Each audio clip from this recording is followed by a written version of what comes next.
Tip number 154 from the book 501 Contractor Tips.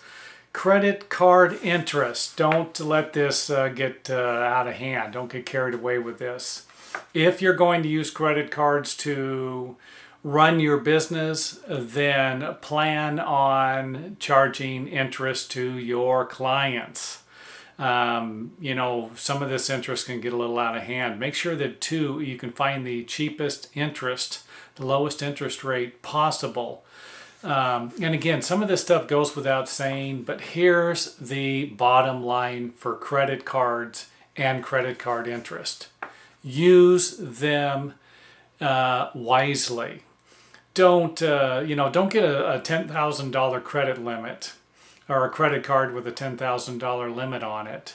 And then, hey, you know what? I got to buy some materials and some tools, and pretty soon this thing's up to $8,000, and you're going to have a tough time paying it back. This isn't how we operate with credit cards. If you need to use them, my suggestion to you is to use them and cut back on your personal spending if possible. You know, if you're someone who's going golfing once a week and it's $100 to go golfing,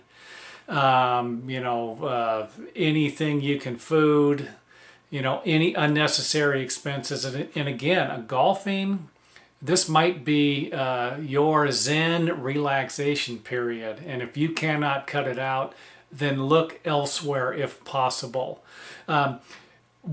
How I basically got ahead was I reduced my personal spending as much as I possibly could, and it took me about a year.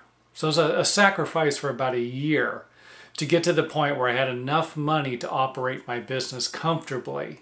Now this I'm referring to is when I went from working by myself to hiring employees and doing large remodeling. I was remodeling large apartment complexes.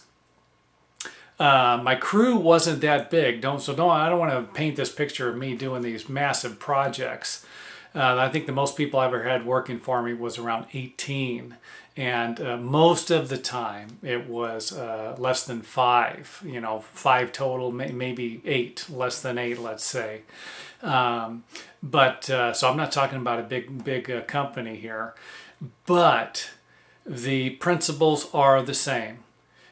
Save as much money as you possibly can. Get off of this interest thing. I mean, I've known people who project a car payment into their budget. This is something that is realistically, it's unnecessary. You could actually make the car payment for a few years, drive your old car, and this might take you 10 years. You might be able to do it in 2 years. If you take the money or if you look at the money you're spending in interest at the end of the year and say, God, could I do something else with that? This is where it's really going to get eye-opening here and motivate you to save. Now back to my story about the interest on a car, or the car payment. I knew a person who this was an accountant. This is somebody who understood money, but they budgeted a car. This was a perk. This was a necessity. But if they could have just drove their old car for a few years longer but continued to make a car payment, they would have saved up enough money to buy a car. And I hope you get my drift there, of how that is. So anyway, that's it for credit cards. I am not a big fan of using them unless I have to. And this should be something that you should seriously consider also.